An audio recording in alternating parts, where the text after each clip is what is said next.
இன்றைக்கி என்ன செய்ய போகிறோம்னா சத்து மாவில் புட்டிங் கேக் செய்ய போகிறோம். அதுக்கு தேவையான பொருள் வந்து சத்து மாவு வந்து 1 கப்பு, 2 முட்டை, 1 டம்ளர் பால், கொஞ்சோண்டு ஏலக்காய் தூள், ஒரு அரை ஸ்பூன் ஏலக்காய் தூள் போட்டால் போதும்.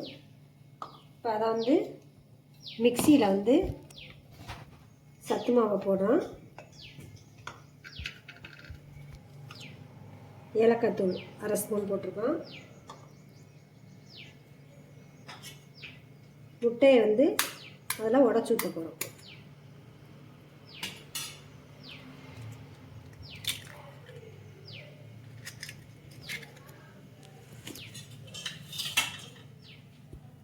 ரெண்டு முட்டையை உடச்சி ஊற்றுறோம்.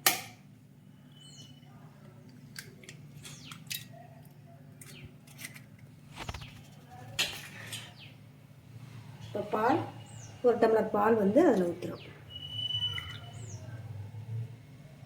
அதுக்கு கொஞ்சோண்டு கேரமலுக்கு வந்து சீனியை போட்டு கொஞ்சமாக செய்ய போகிறோம்.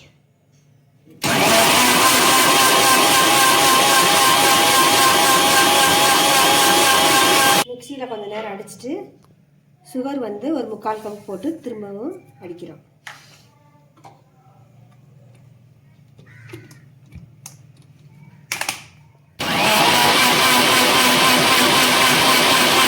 அடுப்பை ஆன் பண்ணுறோம். இட்லி பானையில் தான் கேக் செய்ய போகிறோம்.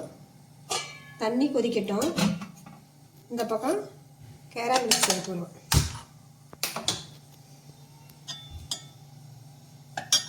இப்போ அரை கப் சீனி போடுறோம். அதே அளவு தண்ணி ஊற்றுறோம். அதே அளவு தண்ணி ஊற்றுறோம்னா போதும்.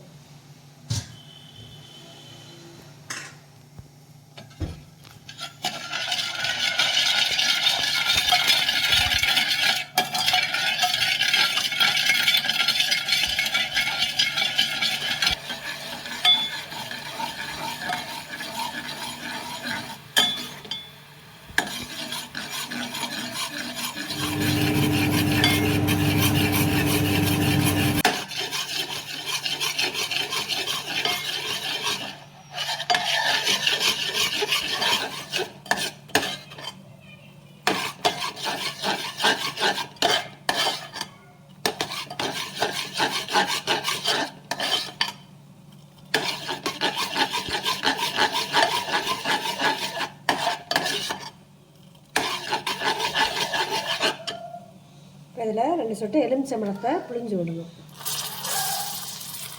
அப்போ கெட்டியாகாமல் இருக்கும்.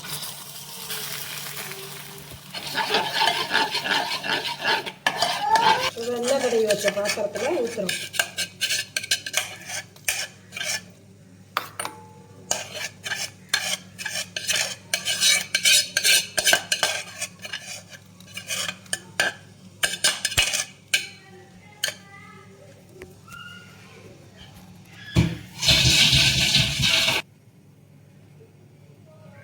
இப்போ மிக்சியில் அடித்ததை இதில் ஊற்றுறோம்.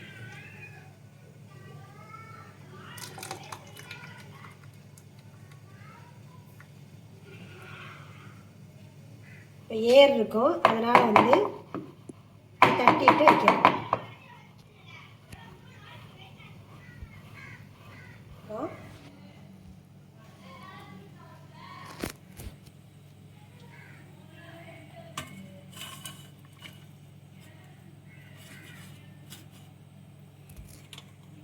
அதுக்குள்ளே தூக்கி வச்சிட்டோம். அதை இந்த சிம்மில் வந்து ஒரு அரை மணி நேரம் வந்து வேக வைக்க போகிறோம்.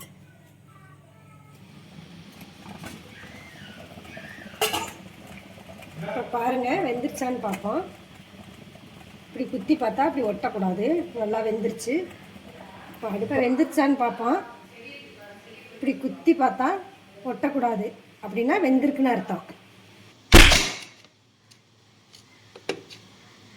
கேக் ரெடி ஆயிடுச்சு.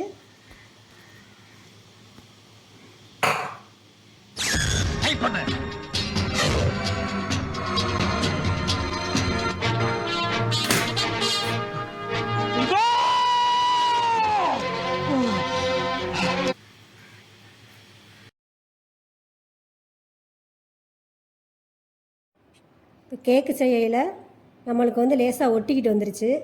நம்ம வந்து கேக்கு செய்கிறதுக்கு முன்னாடி இட்லி பாத்திரத்துக்குள்ளே வைக்கையில் தட்டு வச்சு மூடி வைக்கணும். அதை வந்து நீங்கள் செய்யல வந்து தட்டு வச்சு மூடி வைங்க, வச்சா நல்லா வந்துடும்.